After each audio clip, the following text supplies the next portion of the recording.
une brodeuse à Tlemcen en 1934 pour le congrès de l'AMNA, l'association des étudiants musulmans nord-africains, où Ngnanesh a représenté l'Algérie par rapport aux Marocains et aux Tunisiens qui eux avaient leur drapeau parce que c'était des protectorats.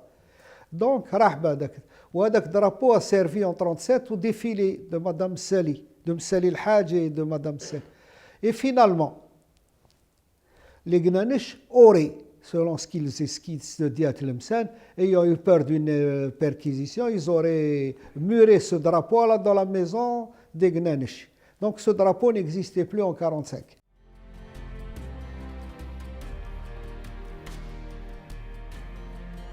وإن كانت هذه واحدة من مختلف الروايات التي تصف شكل العلم، إلا أن المؤكد أن الأخضر والأبيض والنجم والهلال بالأحمر هي مكونات العلم.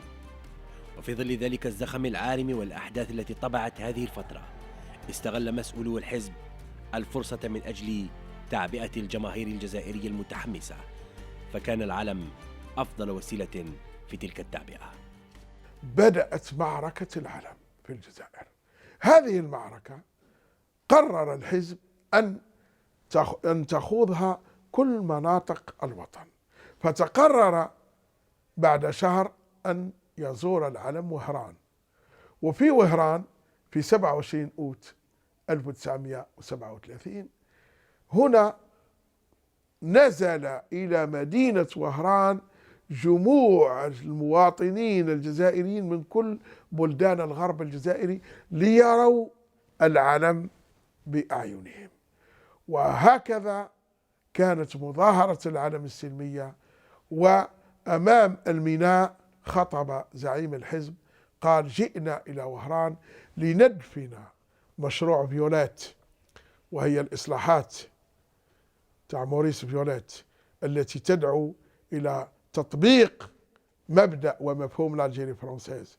جئنا إلى وهران لدفن مشروع فيولات وغرس العلم لينبت الاستقلال. هنا تقرر اعتقال مصالي، فاعتقل مصالي ومرافقيه لحول ومفدي زكريا، وحكم عليهما ب2 سجن.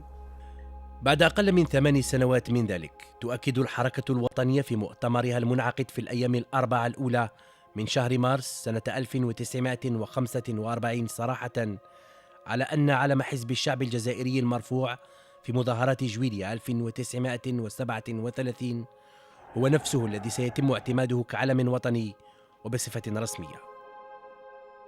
وبذلك فإن تلك التزكية الجماعية تعتبر بحق أول استفتاء حول العلم الوطني الجزائري.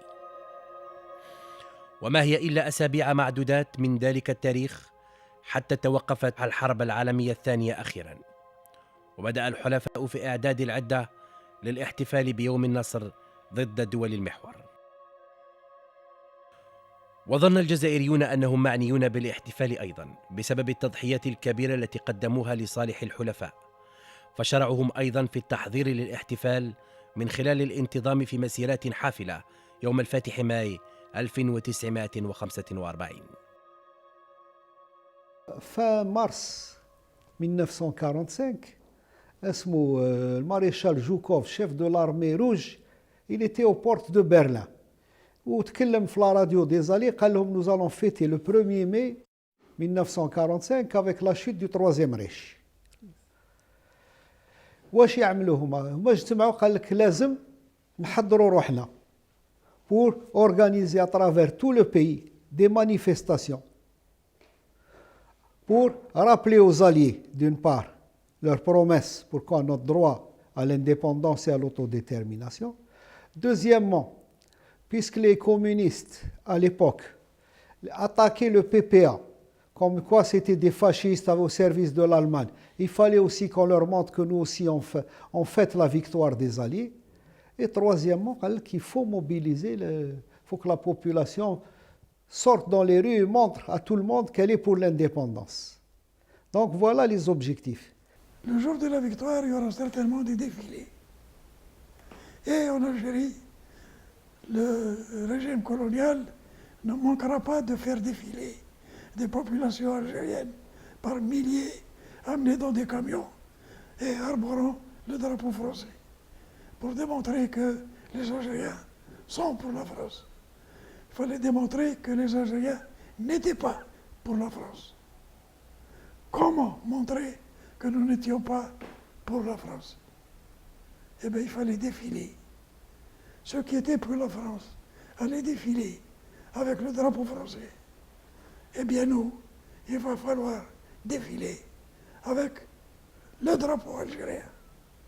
Quel est le problème défiler avec les drapeaux des Alliés? Est-ce qu'on va accepter de mettre le drapeau français avec le drapeau américain, britannique, soviétique? Est-ce qu'on va associer aussi le drapeau français? On a discuté de ça, on défile avec le drapeau. Qu'on devait défiler avec aussi notre drapeau. On n'avait pas de drapeau. ولكن بأي علم سيتظاهر الجزائريون بهذه المناسبة؟ وما هي طبيعة هذا العلم؟ هذاك الوقت قالوا لي باللي الإدارة هذاك الوقت كونت لجنة متكونة مصطفى عسلة وسيدي المكي، وعلى حسب ما يضرب باللي شوقي مصطفى هو اللي عملوا تطبيقيا. Saïd Amrani a désigné une commission à la tête de laquelle il a mis Chouqi Moustapha, Chadli El-Mekki, Asla Hussein et je crois savoir Had Cherchali. والإدارة هذاك الوقت كان فيها حاج شرشالي، دكتور لامين، فيلاني مبارك، البودا، سالة ساعي حضر محمود عبدون. هذه الإدارة السرية اللي كانت. أيضا لما بدأت تحضير للاحتفاليات بعيد النصر، فكر الجزائريون أن يقوموا بمظاهرات يرفعوا فيها العلم، ولذلك تشكلت لجنة خاصة بالعلم لوحده، شكلها الحزب، ما هي تتكون من الدكتور شوقي مصطفى ومن شادلي المكي ومن حسين عسلة. هؤلاء الثلاثة بدأوا في إعداد العلم الذي سيرفع. وما الذي حدث بين أعضاء هذه اللجنة الثلاثية؟ عن ذلك يقول السيد شوقي مصطفى: Bon, la commission n'a pas duré longtemps. À la fin de la réunion, on a discuté un peu. Chadli Meki, Hussein Asla, Hussein Gali. Écoute, c'est pas la peine de discuter. Parce que si on se met à faire à trois quelque chose, on ne fera jamais rien. Il y en a un qui fait un projet. On l'étudie ensemble, ça sera beaucoup plus rapide. Toi, tu sais d'ici. Tu vois. D'abord la forme. D'abord la forme. Hein. Un drapeau. Je me suis dit, un drapeau, il est plus long que haut. Il est rectangulaire.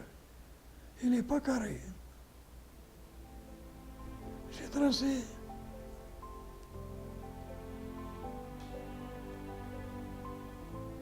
J'ai approché du rectangle. J'ai mesuré. J'ai trouvé à peu près que la longueur du drapeau était 1,5 fois la hauteur du drapeau. Alors je me suis dit, bon, alors je prends ma feuille et je commence à faire des drapeaux. Où il fallait aller pour le croissant. Est-ce qu'on s'arrête là? J'ai fait un croissant et on trace. Pour le cercle, j'ai tracé un trait, on compare.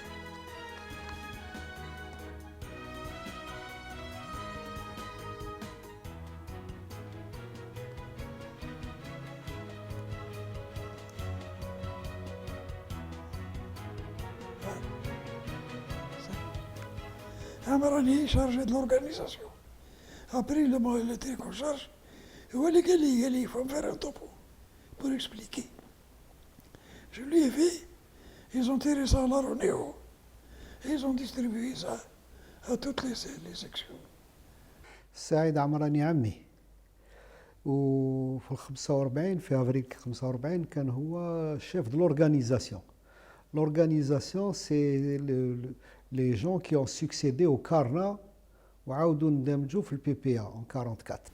Amrani a distribué à toutes les cellules du parti, à l'est et à l'ouest, le modèle. هو pour ne pas se réunir au siège du parti وين كاين البياعين ولا يجيو les renseignements généraux. Il a loué un appartement au deuxième étage au 18 rue Souk El Djem'a, à la basse Casbah.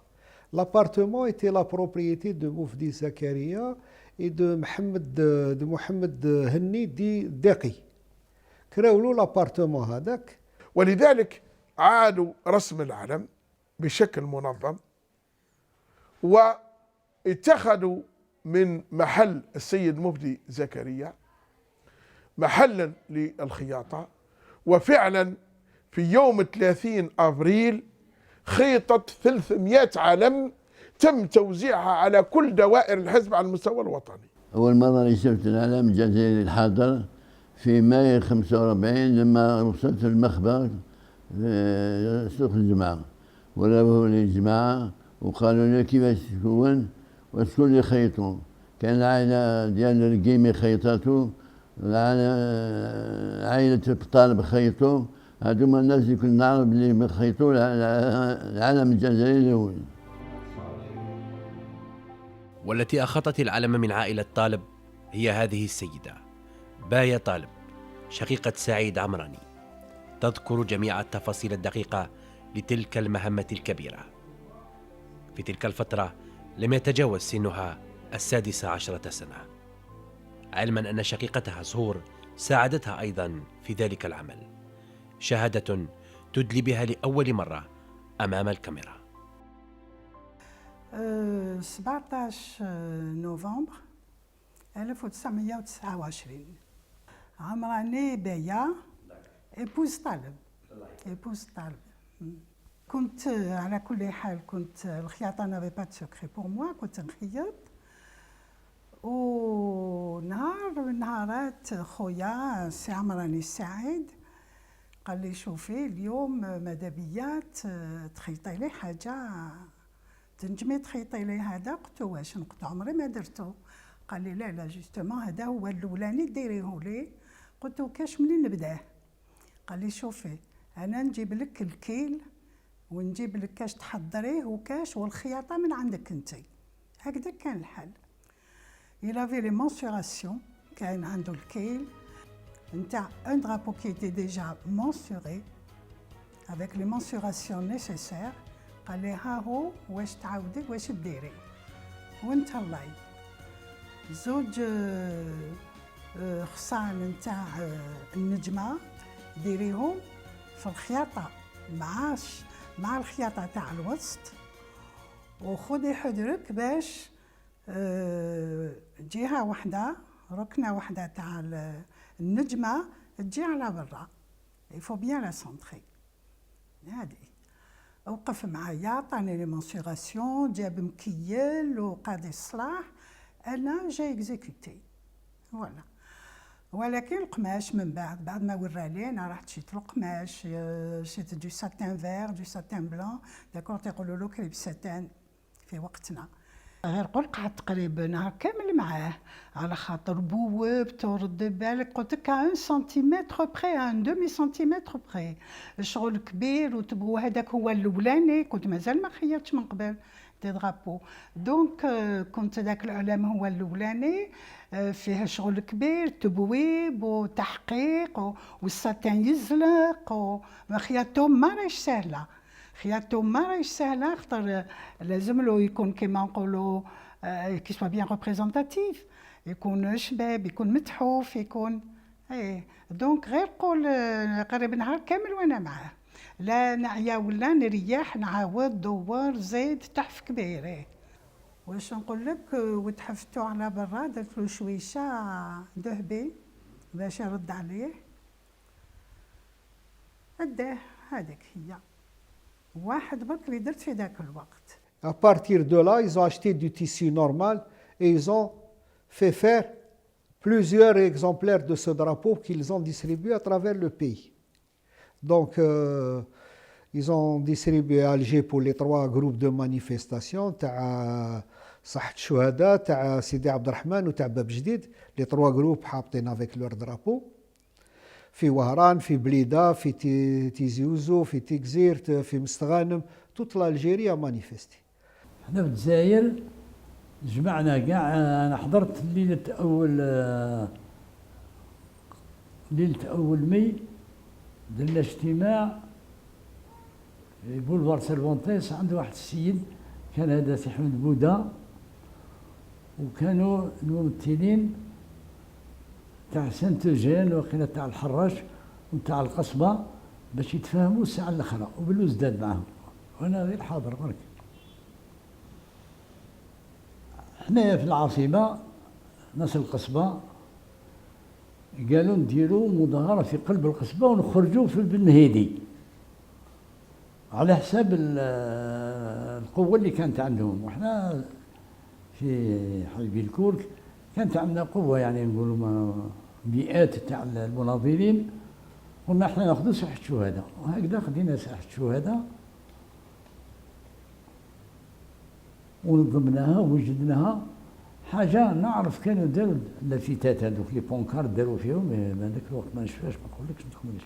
Et on a décidé de défiler le 1er mai pour faire une démonstration au Parti communiste et à la CGT que le peuple algérien, la classe ouvrière, suivait le PPA et pas le Parti communiste.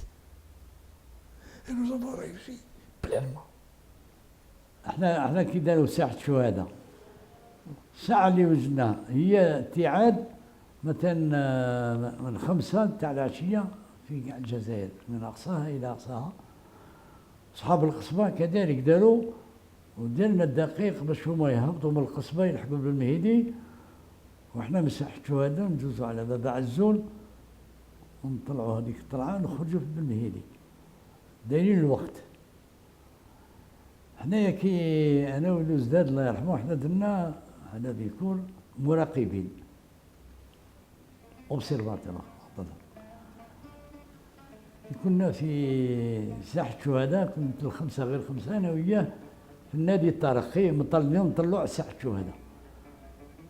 5 غير 5، الخمسة خرجت الناس، 5 و5 اجتمعت، 5 و10 داروا الديفيلي، داروا لي بونكار تاعهم. بصح حنا ما قعدناش، حنا المهمة تاع ذاك الوقت خاطر كي هذاك الشيء بداو هما يمشوا في الربا بعزول، انا والوزداد جينا نجروا حتى الجنينه، والجنينه طلعنا باش نخرجوا بالنهيدي. كي لحقنا الفوق لقينا هذو نخرجوا ديمون ديرفيل الناس اللي جاوا من القصبه، ولكن جاو هكذا فهمت مظاهره شعبيه هكذا شغل فيشطه فهمت.